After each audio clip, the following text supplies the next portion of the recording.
All right, Rebels, today is Wednesday, May 20th. Today is an important day. We are honoring Chris Griffin. If you guys know Chris Griffin, he was an athlete who trained here for many years, an RX Plus athlete. Cinco de Mayo of 2018, Chris was killed in a car accident, so we honor him by doing a workout every year in his memory. This year we're gonna modify it just a little bit because most people are probably still gonna be either working out at home or not capable of using rings for muscle ups and stuff like that, like his workout normally has in it. The original workout has tons of Chris's favorite movements in it, as well as a few of the movements that he struggled with but worked really hard to accomplish. And today we're gonna try and modify that the best we can to still hold true to that original form of the workout. But we're gonna go at it a little bit differently today. So the workout is a chipper. We're going 4 time. We're gonna try and run through it with intensity and as fast as we can. Now the original the version, if you have a home gym or if we are open and you are in here doing it with us, how this will work is you'll go for a 750-meter row. All right, so if you have a rower, that'd be fantastic. If you don't have a rower, you'll be doing a 600-meter run.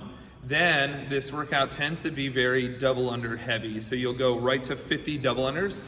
And then after 50 double unders, you'll do 50 wall balls. Now, if you notice, we're kind of in the middle of the gym. How are we gonna do wall balls over here? Well, lucky for us, we have a brand new wall ball target right here on the pull-up rig. Hey, let me show us a few wall balls on this new oh, that's fantastic right there. Look at that. So after 50 wall balls, we'll go ahead and do 50 double unders again. Like I said, double under intensive workout. Then you'll do 40 lateral burpees over the bar. So we'll already have our barbell set up for overhead squats at the end. Lateral just means that as we do our burpees, we're on one side.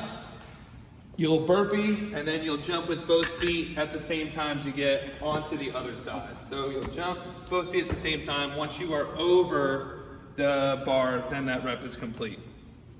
40 lateral burpees over the bar, then again, back to double unders, 50 double unders, and we go 30 toes to bar. So toes to bar, hang to the bar, we want to get a good kip in there, touch our toes at both feet at the same time to that bar. Okay, now if we don't have toes to bar, we can do straight leg raise where we're kipping and bringing our feet up as high as we can. If you struggle with those as well, we can bring our knees up into our chest as high as possible. After 30 toes to bar, again, back to the double unders, 50 reps. Then we'll do 20 pull-ups. Kipping is preferred. Again, kipping pull-ups, use those hips. What we want to do is pop those hips and pull our chin all the way up over the bar, returning to full elbow extension at the bottom. Back to 50 double unders. So 20 pull-ups, 50 double unders, 10 handstand push-ups. Now guys, if you can find a wall, let's do kipping handstand push-ups. Get through them. If they're a struggle for you, that's fantastic. There's only 10. If not, we can do a straddle handstand push-up where, remember, the wider we spread our legs, the easier that's gonna be. We're gonna reach our head forward and touch the mat or touch the ground and then press back out, okay? So 10 handstand push-ups, 50 double unders, and we'll finish the workout out with 25 overhead squats. So ideally, we already have our bar set up from using, or for our burpees. Now we're gonna keep that bar locked out overhead, squat below parallel, and stand all the way back up, keeping that bar locked out at all times. Split that up however you want. That is the end of the workout. It's the weight for that is 115 for guys and 75 for girls, but for 25 reps, it's supposed to be pretty spicy, especially since we're already tired. We did put a time cap on it for 35 minutes. The time cap is meant to guide you towards allowing this workout to be a little bit harder. Those of you who struggle with double unders, or those of us who struggle with pull-ups and toes to bar, don't just cop out and make the movement super easy. If you're doing tree rows, make them a little bit more difficult. If you're doing toes to bar, make them a little bit more difficult. Same with your handstand push-ups. But the double unders, although challenging, aren't really supposed to take 6 minutes for a set of 50. So figure out a set that you can probably accomplish within a minute and a half, okay? So 35-minute time cap on that. Now, if you don't have a rower, you don't have your own home gym, we want you to use either the dumbbell or the kettlebell that you borrowed from us, or weight an object. Now, we refer to an odd object or a weighted object all the time. Remember, guys, that can be a sandbag, that can be a backpack, whatever you need it to be. It could be a gallon of water filled with rocks or whatever you can do. So like I said, 600-meter run. 50 double unders, so we're sticking true with the same 50 double unders at the beginning of a movement and then after a movement, so 50 dubs.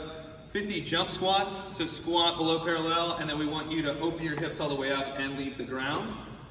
50 double unders again, 40 lateral burpees over the dumbbell or the odd object. 50 double unders, 30 V-ups. So for V-ups, start flat out. We want to try and meet up in the middle at the same time, and again, to make it harder or better, we don't want our heels to slap onto the ground at the bottom. 50 dubs, 20 tree rows. Like I said, make those difficult, make those challenging. 50 dubs, 10 handstand push-ups, 50 dubs, and then we'll finish off with 25 overhead squats with an odd object. So if we are using a dumbbell or a gallon of water or whatever the case may be, 25, split it up however you want, whatever arm. If you're using an odd object like a backpack or a sandbag, we're gonna just do 25 with that weight overhead. This is not as easy as Haley makes it look, all right? You need to have good shoulder mobility, you need to have good hip mobility. Let that last bit of the workout be challenging, all right? Again, 35-minute time cap. Let's do this one for Chris, guys. Post online, share the motivation. I know I personally need a little motivation to see you guys working out and get my lazy butt outside and do it too. So we look forward to seeing you guys on social media.